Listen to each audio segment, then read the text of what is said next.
Most founders do not have growth problems. They have perception problems. And I do not mean mindset in the fluffy sense. I mean something much more practical. They're looking at the wrong thing, or they're looking at the right thing from the wrong level, or they're staring directly at the symptom and missing the structure that is creating that symptom. That's why smart founders can work harder, try more tactics, hire more people, create more content, and still feel like the business is getting heavier instead of more free. The effort may be real. The intelligence may be real. The commitment may be real.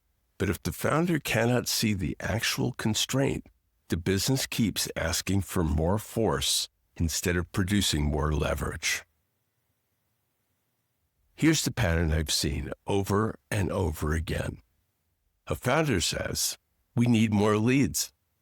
But the real issue is that the offer is not clear enough for the right buyer to recognize themselves. A founder says, we need better sales. But the real issue is that the positioning is making the work feel smaller than it really is. A founder says, we need better people. But the real issue is that ownership is blurry, decisions are bottlenecked, and everyone is waiting for the founder to interpret reality for them.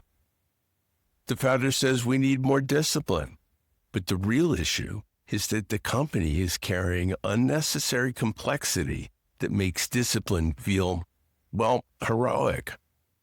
The visible problem is not fake. It's just not always the governing problem.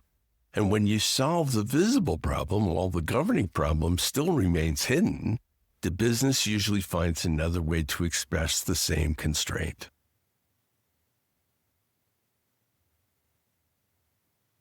Here's what most founders think is happening.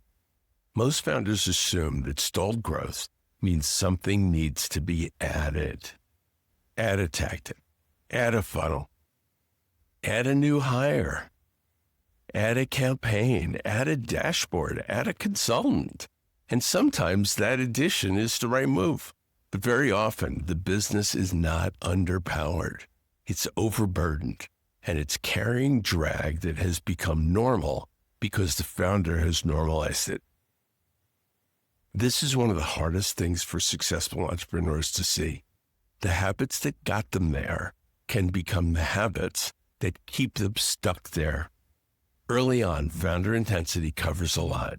You can sell through confusion. You can personally rescue unclear delivery. You can compensate for weak positioning with charisma. You can override messy systems with speed. You can make every important decision yourself, and you'll call it leadership.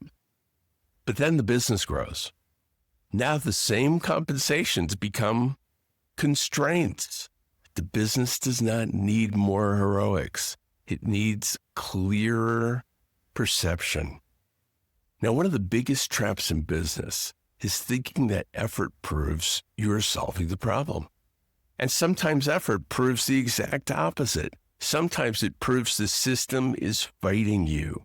If everything requires too much force, that's information. If every new tactic creates more complexity, that's information.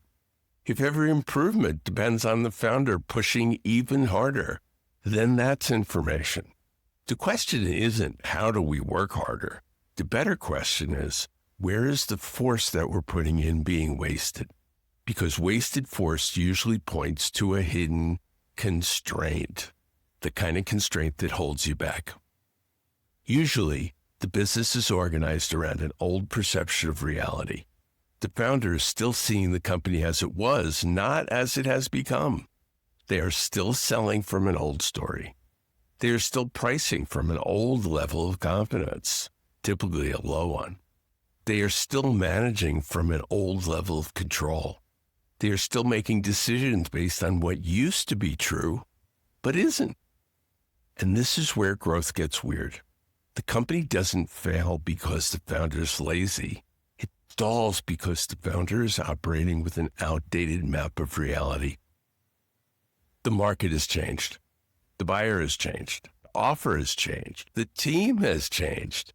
The complexity of the business has changed, but the founder's way of seeing may not have updated yet. The gap between reality and perception can get very expensive. It creates confusion. It creates unnecessary effort. It creates repeated fixes that do not quite hold. It creates the feeling of being busy, but not free. So here's the hidden mechanism. Perception determines diagnosis. Diagnosis determines strategy. Strategy determines action. Action determines results. So if perception is distorted, everything downstream is compromised. You could have great execution against the wrong diagnosis. You could have a beautiful plan aimed at a secondary problem. You could have disciplined people working inside a structure that makes discipline unnecessarily hard. That's why the first question isn't what should we do? The first question should be, what are we not seeing? What assumption has become invisible to us? What complexity have we normalized? What constraint are we compensating for instead of dealing with? What problem keeps changing costumes? And that last question, that matters because hidden constraints are rarely silent. They show up as recurring symptoms: sales friction, margin pressure, founder exhaustion, team confusion, weak follow-through, longer sales cycles, messier delivery. The founder thinks they are dealing with 10 problems when very often they're dealing with one constraint expressing itself 10 different ways. That's why I say most growth problems are perception problems. Not because the sales issue is imaginary, not because the marketing problem is fake, not because operations don't matter. They absolutely matter. But before you fix the symptom, you have to see the structure of the problem. A weak offer can look like a lead problem. Unclear positioning can look like a sales problem. Founder dependency can look like a people problem. Unnecessary business complexity can look like a discipline problem. The visible symptom is where the pain appears. The hidden constraint is where the leverage lives. The leverage to actually grow your business. So how do you begin to see this in your own business? Start by looking for repetition, not drama, not emergency, repetition. Where does the same type of problem keep returning? Where do you keep solving something that doesn't stay solved? Where does the company require too much of the founder's interpretation? Where are smart people confused in predictable ways? Where are prospects interested but not moving?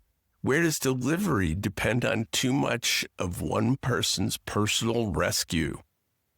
Where does pricing feel emotionally complicated? Where does the business keep producing friction that everyone has learned to tolerate? Those are clues. They're not proof yet, but they certainly are clues. So then ask a second question. What would have to be true for all of these symptoms to make sense? And that question changes the game because instead of chasing symptoms one by one, you begin looking for the governing structure that's underneath all of them. And once you can see that structure, once you make it visible, the business becomes less mysterious. You stop treating every symptom as a separate emergency. You stop adding tactics just to feel responsible. You stop using effort as a substitute for clarity.